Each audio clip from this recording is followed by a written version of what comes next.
comedy is just a long string of invective, and the number of syllables. You use an SAT word like feckless, throw in a curse word about the president. That's right. That's all they have. And the audience applauds, and HuffPo loves it. And even the president himself, when he said, oh, Russia, if you're listening, could we get some of Hillary's emails? I think Mueller's looking at that statement for collusion. An obvious joke. And by the way, you know who the first person was to tell that joke? It's in the book. I was so excited about this because I did a full Nexus search. Who was it? Kimberly Guilfoyle. Oh! On the 5, your show. And then it was told by Bobby Jindal and Scott Walker in the debates. It was mentioned by all these newspapers, and they all thought it was a great joke. They were giving, I forget who it was, either Walker or Jindal, best line of the debate. But then Trump says it.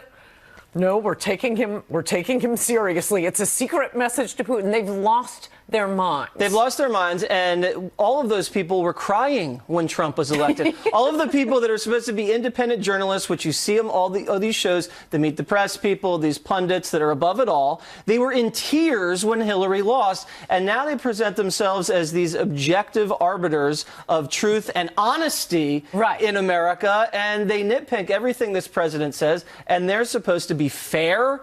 I mean, they're working for the Democratic Party, and then when Trump says you're working for the Democrats, he says you're the enemy of the truth or the enemy of the people, they say, oh, we're under attack now. We're in danger. Meanwhile, it's the Trump supporters that are getting punched in the face. Yes. It's like we're living in 1984 with, this apocryphal Emmanuel Goldstein enemy.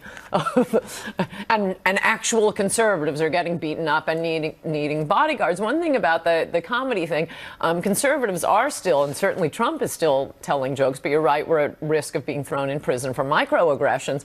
But what I like about how the resistance has changed the left is liberals have always, especially in New York and Vanity Fair, Spy Magazine, they've always kind of prided themselves on being cool.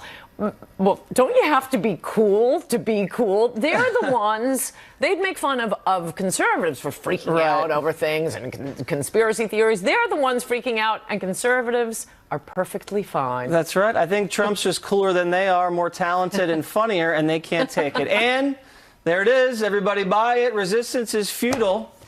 Up next, the great one, Mark Levin, on the real story behind the Donald Trump and Michael Cohen situation.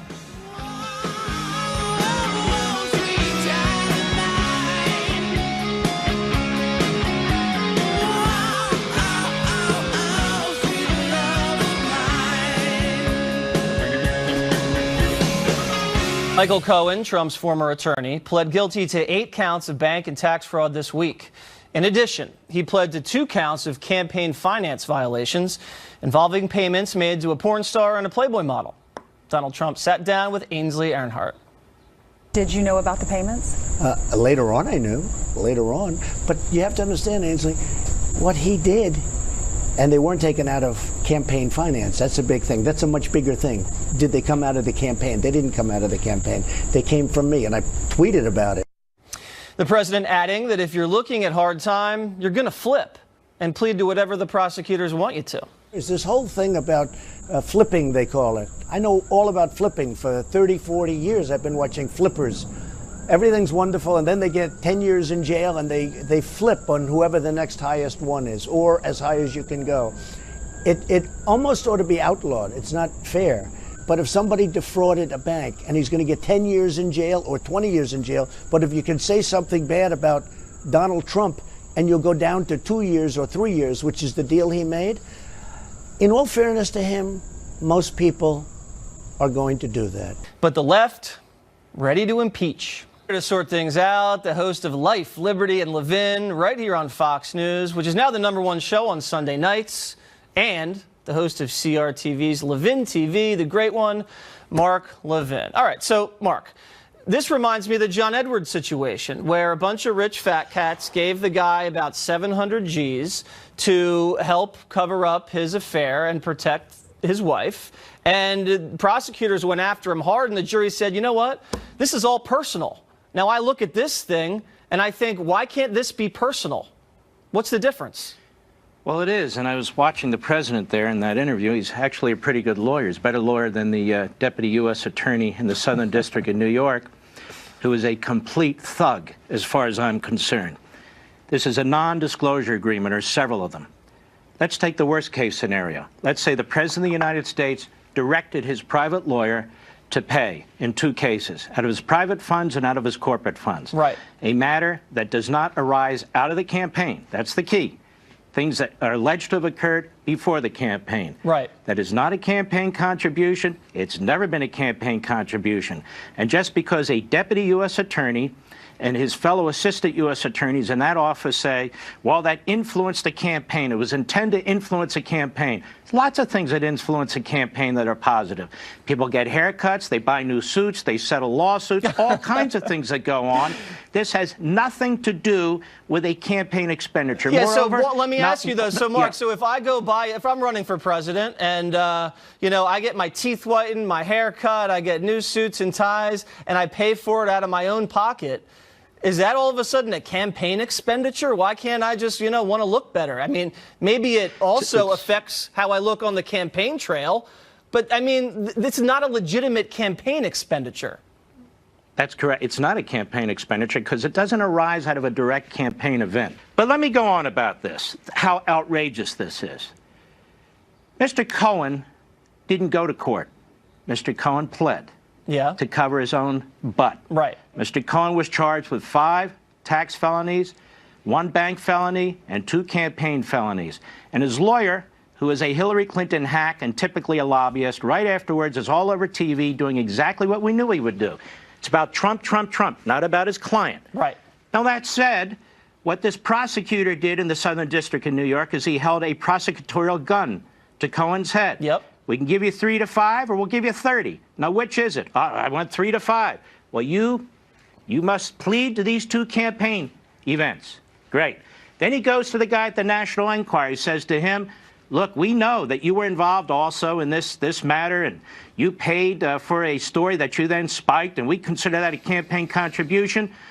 And we'll give you immunity, but you need to say, yes, you agree, right? And yes, I agree. Exactly. And think about what this all came out of. Lanny's people over at the Clinton team, they were the one that cooked up this dossier that put the crosshairs on Michael Cohen, which ended up to be a total lie, and that got him all this attention where the prosecutors came after him. They're raiding his place, his home, his apartment, and now putting a gun to his head, as you said, and making him plead to this. And then Lanny's out there saying for the Clintons, because this is to avenge Hillary's loss, he's saying, oh, yeah, Michael Cohen may know something about the Trump, Russia, Don Jr. meeting or something like that. Meanwhile, when Cohen went up to the Senate and House and investigators, he said he didn't know anything about Donald Trump's involvement in that. It's all lies. I really want to focus on what this U.S. attorney doing and how evil it is. So Cohen pleads, right? Yeah. So he never, he doesn't have to, there's no trial. Then he gets the head of the National Enquirer. Immunity, no trial. Then he gets this guy, Weaselberg, or whatever his name is. He gets immunity from Trump World, right? Yeah. To basically say, yeah, Trump made these payments, perfectly legal payments, private payments, not reportable, not campaign payments. So what's he doing, this prosecutor? If it is the position of the United States Justice Department, which has now been admitted by Mr. Mueller, that you cannot indict a sitting president, what are they doing? I'll tell you what they're doing, and this is the important point. Yeah. Now that they know they cannot indict a sitting president, which I've been saying for a year and a half based on the Department of Justice memos, what are they doing? They are piling up through their criminal investigations, misusing prosecutorial tools and taxpayer dollars, items for impeachment, campaign violations, the use of funds, corporate funds, violating limits. And the President of the United States now is the only citizen in the United States of America who cannot defend himself because he cannot be indicted. Now, the left will say, well, then indict him. He has to defend the office of the presidency. More than that, let me tell you another little secret, Jesse, that the professors and the rest of them I want to remind them in their next show, which is this. Under impeachment, you cannot impeach a president for events that occurred before he was president. Right.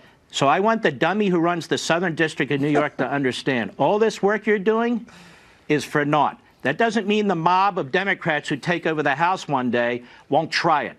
But but you cannot impeach a sitting president of the United States for events that occurred before he was president of the United States. So this is all very diabolical, very evil. Impeachment's being pushed by the media, as shown by that montage that you want. But the fact of the matter is, the president has done nothing wrong. He hasn't made illegal payments. He hasn't violated campaign laws. He hasn't obstructed justice. He didn't collude with the Russians. This is all a horrible, horrible spectacle. And if he does try to fight back, in any even small measure, he's accused of obstruction. He can't get rid of anybody. He can't tweet about anybody. He can't make a comment about his own Justice Department, about Mueller, about anybody. He's accused of obstruction of justice. They've put him in this box somehow. They don't allow him to fight back over crimes that most people don't even believe are crimes, and they're just bloodying him up before the midterms. And if the Democrats retake the House, it's game over. The abuse of power by Mr. Mueller, the abuse of power in the Southern District of New York, what is taking place here is unprecedented. And then when you see the media, oh, the free press, does it sound like a free press to anybody, really? It sounds like a propaganda machine for the Democrat Party. They sound like demagogues. They use the free press to advance their ideological agenda, and they are leading impeachment, they are leading these criminal issues and so forth. But the fact of the matter is, the American people need to stand up. They need to defend the office of the presidency, the president, the Constitution, and their franchise. They voted for this president, and these elitists and these prosecutors have no right to remove him. All right, there he is, Mark Levin. See his show on Sunday night. A New York Times reporter compares President Trump to a dictator and says he wants to murder people in the streets. Where do you see this next? This is my jam.